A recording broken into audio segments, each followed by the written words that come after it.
Hello guys, good morning. Guys, ito yung tinatanong ko kay Mita. Kasi yung sinasabihan ko guys na precise planning. So, kinaklaro ko o biniverify ko kung talagang tunay ba talaga itong si precise planning. Kaya dito guys, ito pakita ko sa inyo. Dito sa taas una. Dito muna tayo guys sa dito tayo magsimula guys. Dito, ayan. Yan yung sagot ni Mita. Ayan. Ano ang precise planning? Ayan. Ang precise planning ay isang foreign exchange broker na nagbibigay ng mga serbisyo sa pag-trade ng foreign exchange, cryptocurrency, commodity, stock, at index market. Ang mga forex broker ay mga tagapamagitan ng pagbibigay ng mga platform at serbisyo sa mga investor upang makapag-trade ng mga merkado ng foreign exchange. Okay guys, intindihin niyo to guys itong mga binabasa ko. Kasi dito guys, pwedeng mabago ang buhay nandito. Kahit maliit lang puhunan dito, kasi 2,500, ito yung puhunan dito.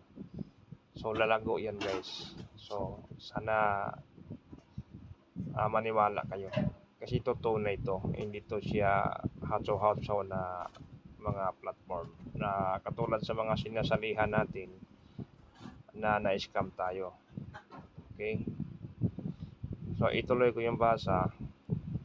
Mga detalye tungkol sa precise planning, MSB license number. So guys, mayroon silang MSB license number. So ang meaning ng MSB guys, money service business. Okay.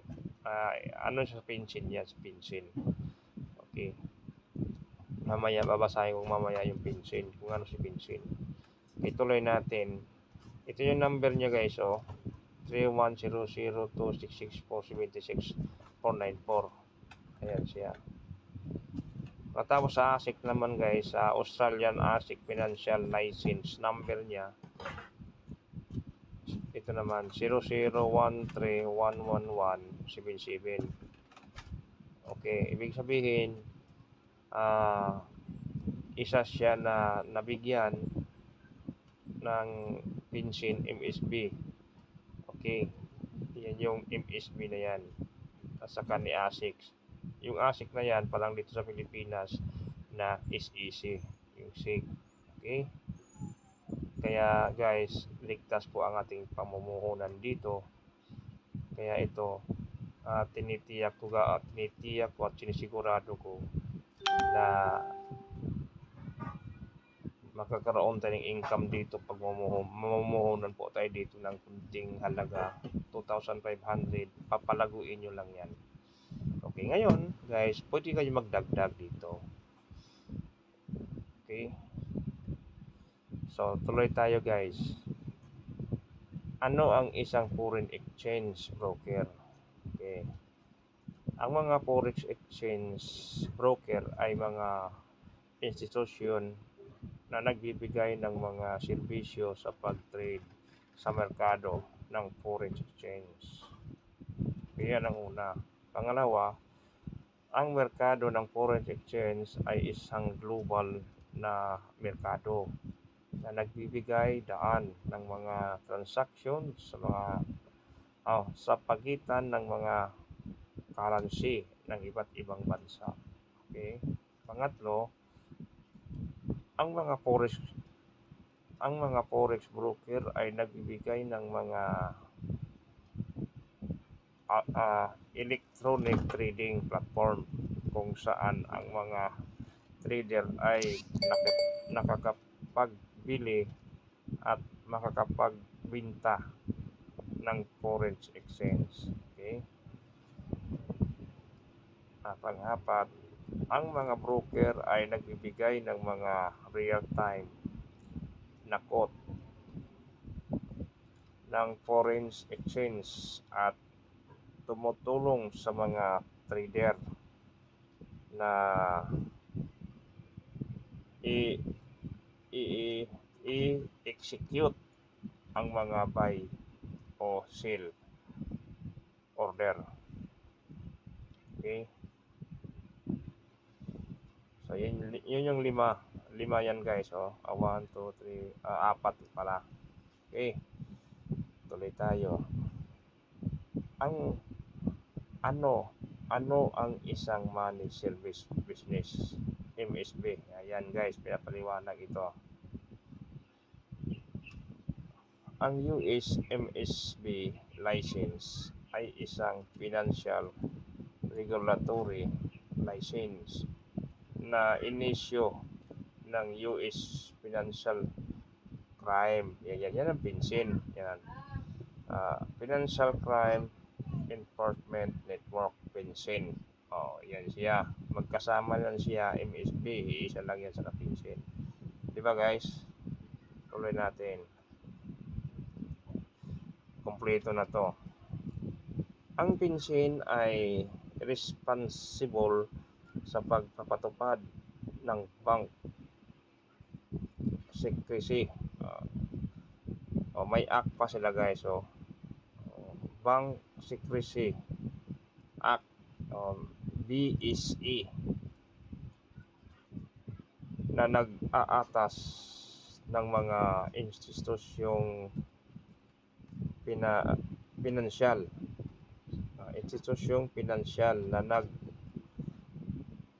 na mag-ulat ng mga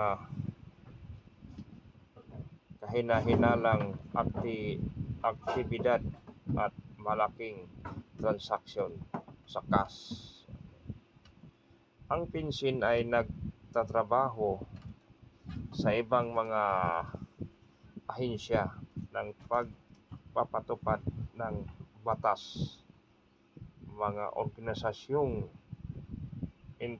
internasyonal at mga institusyong pinansyal upang palakasin ang mga pagsisikap sa paglaban sa money laundering at pagpupundo ng terorismo. Okay. Ngayon, si ASIC na naman to. Ano ang Australian ASIC license? Ang ASIC ay isang ahensya ng gobyerno ng Australia sa responsible sa pag-regulate ng mga merkado ng pinansyal at mga serbisyo sa pinansyal. Ang ASIC ay nag-i-issue ng mga lisensya. Diba guys? Ibig sabihin, ito si Precise Planning is nakompleto yan yung requirements na hinihingi ni ASIC. Kaya nabigyan siya ng lisensya. Okay? Ibig sabihin, kung mabigyan ka ng lisensya, tunay ka at mapagtiwalaan na company. Okay? Wow. Tuloy tayo. Sa lisensya sa financial at monitor ng mga institusyong pinansyal upang matiyak na sumusunod sila sa mga regulasyon at batas. Diba guys, sumusunod sila sa mga regulasyong pambatas sa pang-gobyerno. Okay. Ang ASIC ay nagbibigay ng proteksyon. Diba guys? Ano ang proteksyon? Ano ang mga pinoproteksyonan nila? Hindi yung pundo natin, yung ating mga puhunan at kikita tayo. Okay? Sa mga investor, nagproteksyon sila sa mga investor katulad sa atin sa pamamagitan sa pag-iimbestiga at pag pagprosekuto ng mga institusyong pinansyal o individual na lumalabag sa mga batas at regulasyon. O, di ba guys, napakaganda. Sa pamamagitan ng pagkakaroon ng ASIC license, ang precise planning ay sumusunod sa mga mahigpit na regulasyon sa batas na nagbibigay ng kredibilidad at seguridad sa platform. O, di ba guys? Napakaganda. Yung mga sinasalihan ko guys dati na mga platform na kumikita ka nga pero kawawa naman yung nahuhuli. Pero dito guys, sigurado talaga tayo dito kasi wala mang ganito. Wala, pag i-search mo, walang ganitong lalabas. Pag search ka sa Google at itanong mo rin kay Mita, walang ganito na kompleto ang detalye. So guys, dito naman na nag-share lang ko sa inyo, pinapakita ko sa inyo itong tamang company na salihan ko.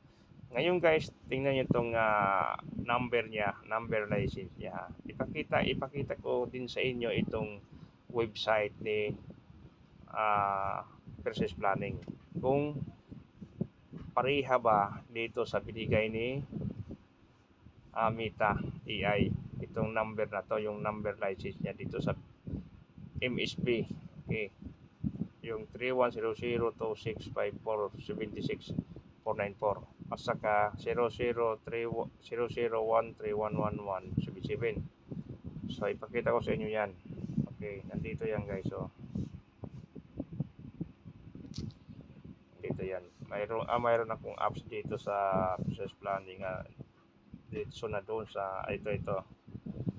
Ayan, yan yung ano nyo guys. Ito yung website ni Precise Planning guys. Tingnan nyo guys doon sa pinakamaba. Ayan, dito, ayan o. So, English kasi ito fresh warming.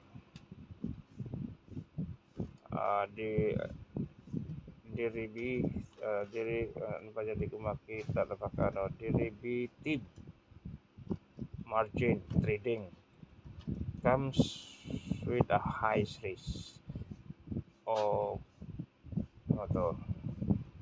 tossing money rapidly due to leverage 80% of retail investor account lost money in trading with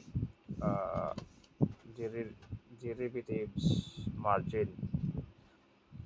You should consider guys, matatagal natin ito. So, ang titingnan natin dito na lang, itong license niya guys. Ito, di ba guys, nakita nyo? Regulation. Ito yung number niya guys. Ayan dito sa pangalawa. Precise Planning is registered Precise Planning Group Limited, United States with MSB number. Tingnan mo. MSB number, di ba? Dito sa kabila. Ayan, tingnan natin dito. Ayan MSB license number. Pareha niyan guys. 3100265476 Okay. Guys, ayan. 494 ang dulo, di ba? Dito naman tayo kay Precise Planning registered as Precise Planning Group Limited. Australian with EFS registered. Yung EFS na yan, ito yung ASIC yan guys. Okay. Tandaan nyo guys, 0013 1117, di ba? O, yan. Ikumpara natin guys, kumpara ba? Ayan nyo guys, oh. O, di ba? Australian ASIC Financial License. Ayan o, number 0013111177. Guys, di ba? Tama guys. Kaya guys, ano pang hinihintay nyo dyan? So, sabay na kayo dito. Kikita tayo dito guys. Ito yung pagbago sa buhay natin. Okay? Alam mo nyo, itong mga negosyo guys, kahit may trabaho ka, kahit anong busy ka, pwede mo itong siyang gawin. Bakit? Ang trading dito guys, 6 minutes lang. Alas 8 ng gabi. At saka mayroon tayong signal na sinusunod, signal at direction na sinusunod. Hindi ito siya manual trading. So may direction po ito. So ituturo naman sa inyo dito kung willing kayong mag-practice. May mga video. Yan lang ang ginawa ko guys, yung pagsali ko dito guys. Ito isi-share ko sa inyo yung pagsali ko dito. So pinapasahan lang ako ng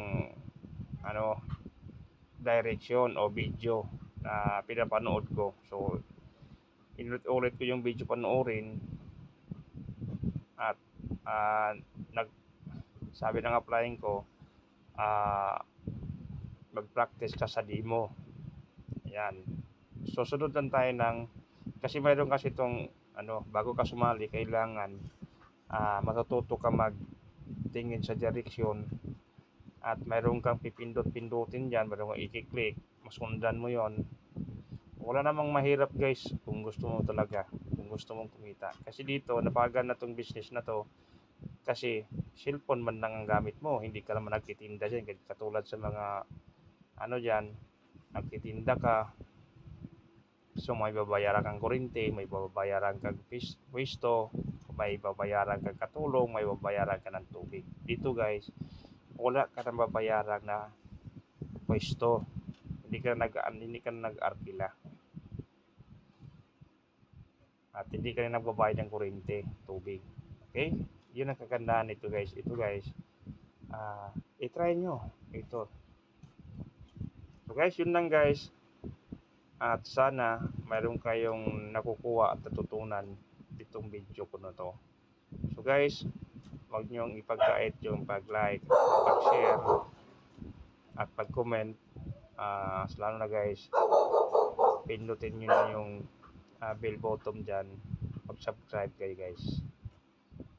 Kasi i-download ko to sa aking YouTube. Yun lang guys, at maraming salamat.